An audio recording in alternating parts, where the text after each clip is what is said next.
I was pretty big on the Chargers last year. Is that fair to say? I'm pretty confident I picked them to win that division. At a minimum, I was confident they were going to make the playoffs. They had Justin Herbert, new head coach and Brandon Staley. I just didn't see how it could go wrong. And unless it's the typical like snake-bitten Chargers franchise of they lose guys like Bosa and Derwin to a shit ton of games and all of this. But none of that happened. Like they had most of their key players play the vast majority of the season. So I would have absolutely expected the Chargers to be able, at a minimum, to make the playoffs. Perhaps win the division and even make a little noise in the playoffs. But once you got to that Week 18 Sunday night matchup against the Raiders, by God, Justin Herbert tried to do what he could as a quarterback. He made some massive plays. You got Mike Williams and Keenan Allen and so forth. But the offensive line around him was bad in the way they played in that game. They absolutely were. And the defense certainly let them down big time. And a team that I had decent expectations for last year with Herbert, with the new head coach, they didn't even make the playoffs. Like, that was a disappointment. So I was a little heartened to see that the Chargers were, kind of aggressive in the offseason, and they went and made some moves, spent some money, went after some guys, because they know, like, to be able to keep up with the Joneses, like the Chiefs in that division, and even with, you got the Raiders bringing in Devontae Adams, you got the Broncos bringing in Russell Wilson. Like, you can't just stand pat with your team and do nothing. You got to respond. And the Chargers did, I think. Signed J.C. Jackson, so they got a big-name corner. Signed Sebastian Joseph and Austin Johnson, Gerald Everett, Kyle Van Noy. Even if you look at a under-the-radar signing, speaking of guys that never stay healthy, Bryce Callahan. He's a really good player when he's healthy, but he's just never freaking healthy. But even more than that, they traded a second-round pick and a mid-round pick to the Chicago Bears to bring in Khalil Mack. Whereas now you're looking at Khalil Mack coming in, and he doesn't even have to be the primary focus of the defense. He doesn't even have to be the primary edge rusher. That's Joey Bosa. So you got these two freaking gazelles, these stallions, these edge rushers on opposite sides of each other. It's going to be really hard to double-team Joey Bosa. It's going to be really hard to double-team Khalil Mack a lot. So they went out there and they upgraded this team. They drafted Zion Johnson, added him to the offensive line. Brought in J.T. Woods, who should play some type of role in that secondary this year, alongside Derwin James and Nasir Adderley on the back end. I like what the Chargers did this offseason, I really do. And obviously, they're starting from a place of power when it comes to their offense because Rashawn Slater is an absolute stud at left tackle. They found their blindside protector for Herbert for the next decade. And then, of course, you've got Justin Herbert. He threw for over 5,000 yards passing last year. Like, you saw what he was trying to do in that Week 18 matchup against the Raiders. He's a stud. And he's the type of guy that, if you're saying, well, what team is best poised to overtake the Chiefs to run that AFC West division, it's the Chargers because of Justin Herbert. Yes, I would even say over Russell Wilson and the Denver Broncos. That's just my personal opinion.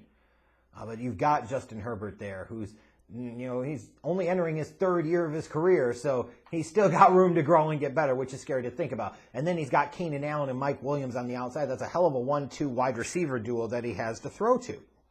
And then you talk about most of that offensive line. I've got some concerns at right tackle, like how well is Trey Pipkins going to hold up. That was the one weakness I thought they had last year on the offensive line that consistently showed was right tackle. Like, anytime you put faith in Brian Bulaga to actually stay healthy is a big risk, because then you leave you vulnerable to what your depth looked like behind him, and it wasn't great. What's it going to look like this year? Is that going to be a concern, or are they going to be good in terms of the offensive line? I also look at them offensively, and I say some offensive balance would be nice. This is a team that can really move the ball through the air, and that's always going to be a strength for them. But you want to be able to probably balance out with a little bit more of a running game, and sometimes they could get so pass-heavy that they forget about the run. And then on the defensive side of the ball, the run defense wasn't great last year. What's that going to look like this year? And I always say with this Chargers team, this is a team traditionally that has a string of bad luck, a string of being snake bitten. Like, can they avoid the big injuries to key guys? If they can avoid the big injuries to key guys, again, like, they're absolutely contenders here. And I think they're contenders in more than just the AFC West. I think they're contenders potentially in the AFC. Bringing in Khalil Mack to be the second edge rusher, yeah, like, that's a big deal.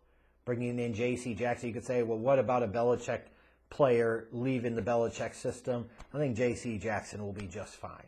You know, you got Kyle Van Noy for just a little bit of money, not much, and he's still a solid player. Like, he added some nice hands here.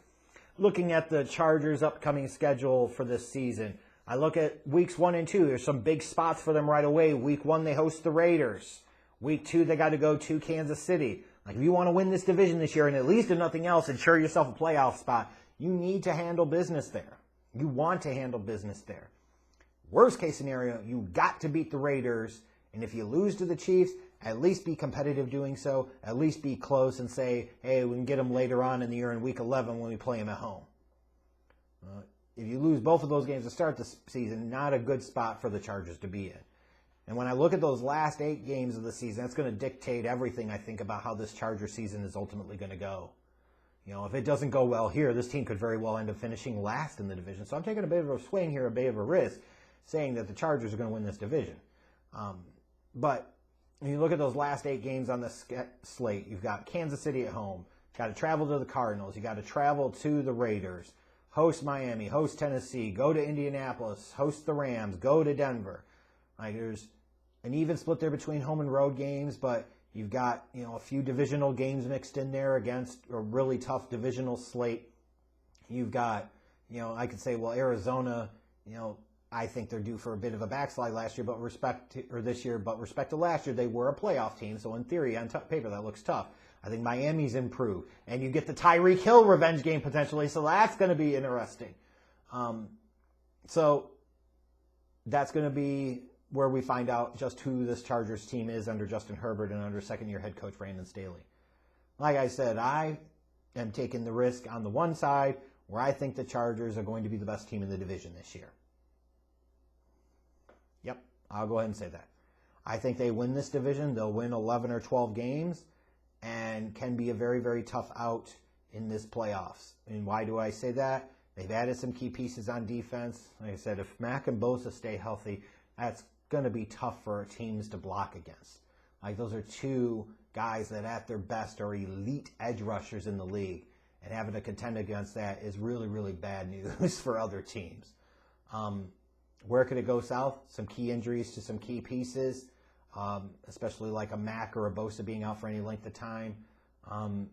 Not getting the offensive balance they need, having some concerns on the offensive line. You know, there are reasons, like, it's risky. I don't feel as confident about this pick as I would for other teams that I have picked to win the division. But I got to feel last year was a bit of an aberration and a fluke. Maybe I was a year or 2 far ahead. I put the cart before the skis a little bit. But this year, I think the Bolts will take the AFC West. I'd be struck down if I'm wrong. No, don't strike me down if I'm wrong. Just make sure you let me know how wrong I was. All right. Thank God this is done. On to the regular season now.